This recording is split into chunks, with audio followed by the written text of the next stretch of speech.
Justice or injustice?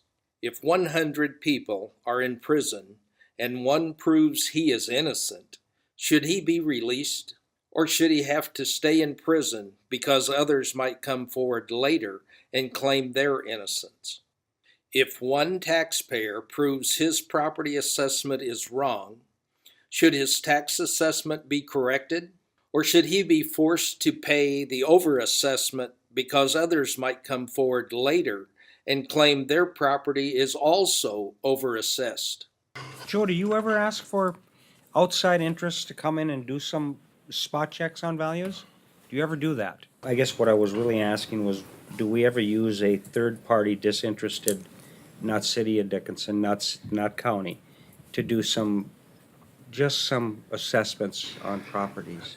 Outside of a full revaluation, we have not. Chairman Elkin, members of the board, I'm Natalie Wandler, the tax director. I did attend the May 25th continuation meeting at the City Commission. They approved all values presented to them by Joe, the city assessor, except made one residential change, and they changed that value to the presented value on the appraisal submitted by the owner. Joe did what the commission suggested and came back with the values on the spreadsheet labeled value after inspection. The City Board of Equalization placed additional weight on these new findings. On Carlos's property, there was 3 properties that were lowered, 1 that went up. The City Board approved the new values.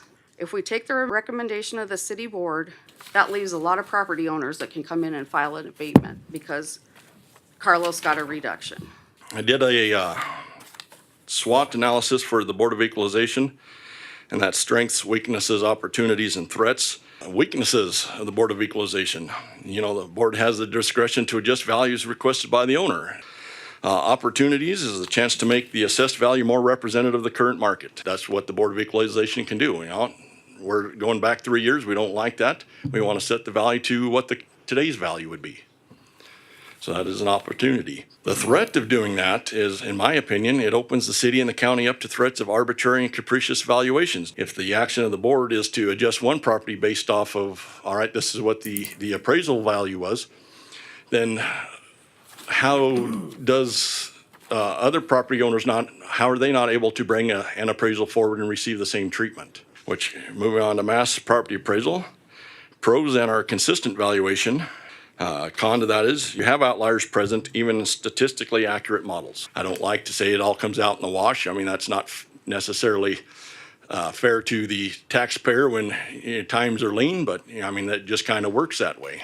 Based on the city letterhead dated June 4th, the following is a summary of the sales ratio and da-da-da-da-da. Is that number correct, Joe? That's not what the city sent us. The city didn't send us anything for changes. They sent us this as their tax roll. Well, to clarify, I assumed it was already in the report. Chairman Elkin, Commissioner Zander, to clarify, if you would, we'll double check the numbers. I thought I did it Okay. right. Why isn't a member of the Dickinson City Commission not here to answer our questions in regards to what they are doing? Are you representing them? I don't like doing their dirty work, that's all. That's what we're doing. Yeah.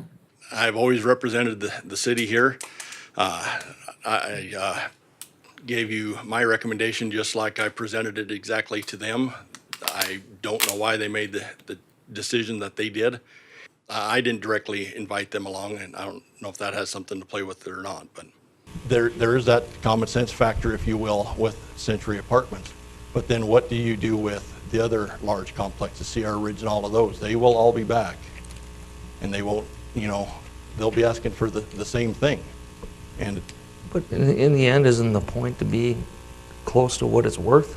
Not what, I mean, do we want to assess something for double its worth?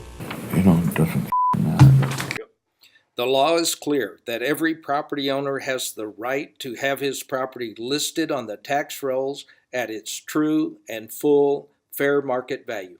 The correction of an individual assessment error should not be dependent on if other errors in the assessments exist or do not exist.